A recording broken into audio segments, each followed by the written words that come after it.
A lot of people get confused between Rasputin and Dracula. So was Rasputin a vampire? Let's find out in today's episode of Fake News.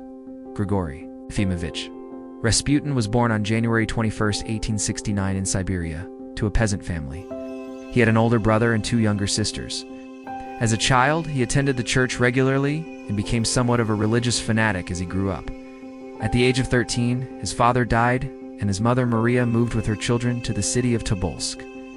There, Maria remarried, and her new husband treated Rasputin like a son. However, when Rasputin turned 18, he began to have visions that told him to leave the city, and so he did. For several years, Rasputin traveled around Russia, visiting holy sites and having visions along the way. It was during one of these trips that he met his future wife, Praskovia Dubrovina. The couple married and had 4 children together. But this period of Rasputin's life would be disrupted by a vision he had in 1893. Once again, Rasputin heard God's voice telling him to move to St. Petersburg. This time he decided to listen. When Rasputin arrived in the Russian capital, he started his own business as a healer. In reality, he was just a beggar who pretended to cure people of various diseases. Nonetheless, one of his clients referred him to a friend who would change Rasputin's life forever, a woman named Anna Virabova. Anna was a close friend of the Russian imperial family and was very well connected to the royal court. She introduced Rasputin to her friend Grand Duchess Elizabeth Fyodorovna, who became one of Rasputin's most devoted followers. Through Elizabeth, Rasputin entered the highest levels of Russian society and began healing the children of the royal family. Soon enough, he was invited to heal the most important person in Russia, the Tsar himself, Nicholas II. Rasputin saw the royal family as a chance for power and influence and quickly ingratiated himself to them. It didn't take long for him to become the favorite healer of the imperial family, especially of the Tsarina Alexandra. Unlike her husband, who was a teetotaler, Alexandra was a heavy drinker and often used Rasputin's mystical powers as an excuse to drink even more.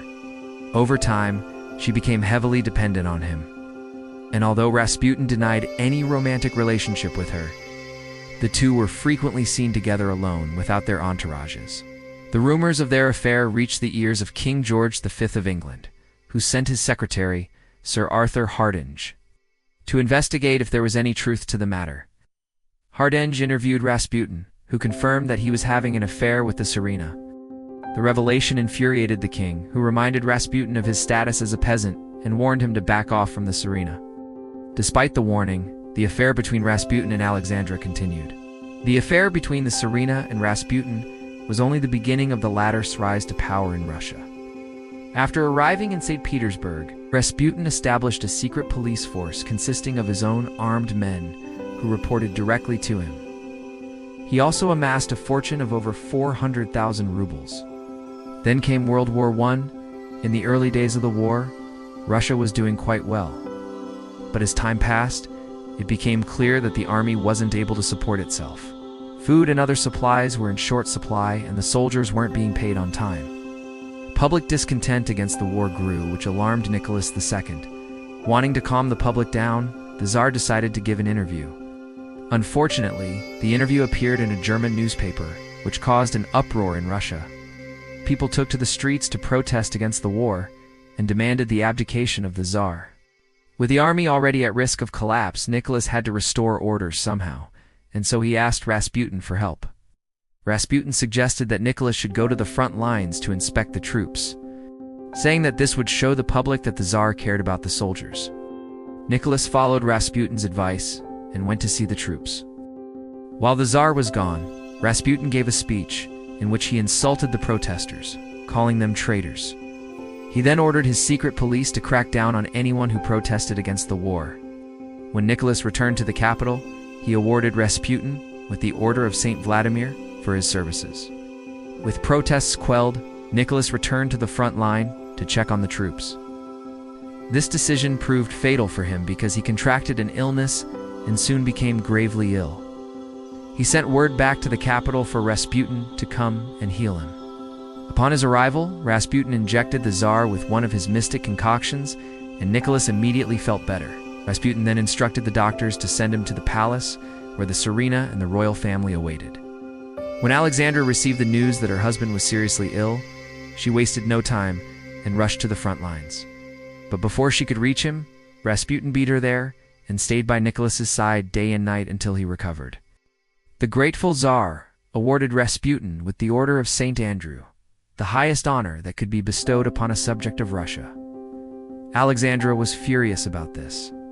She felt that Rasputin was abusing his power and was taking advantage of her husband's illness. Still, she couldn't deny that he had indeed cured Nicholas. But that didn't stop her from trying to limit Rasputin's influence over her husband. She was successful for some time until Rasputin managed to turn Nicholas against her. Tsar once again fell under Rasputin's spell, and he became the de facto ruler of Russia, while the Tsar and his family enjoyed lavish lifestyles. It was unlong before the royal family's lavish spending and Rasputin's extravagance drained the Russian treasury. The country was now in dire straits. There wasn't enough food or supplies for the soldiers. And as the war dragged on, more and more people began to resent Rasputin for the country's problems. A group of nobles led by Grand Duke Paul Alexandrovich decided that they had had enough of Rasputin. On December 29, 1916, the group lured Rasputin into a carriage and drove him outside the city to a secluded spot. There they shot him multiple times. Although mortally wounded, Rasputin managed to escape. They then chased after him and beat him with a club until he collapsed. Finally, they tied a heavy stone around his waist and threw him into the Neva River. The next morning, his body was found floating in the river and was identified by his monocle in the blood-stained ground. He had been shot 5 times, stabbed more than 200 times, and beaten with a club. His body was buried in an unmarked grave to prevent his followers from trying to steal his corpse. So, did Rasputin have any relation to vampires? There is no evidence that Rasputin dipped his bread in blood or dipped his cookies in the blood of young children. Rasputin might have been a lot of things: a con man, a spy, a seductor, but he wasn't a vampire. Now watch. Did Vlad the Impaler dip his bread in blood? Or check out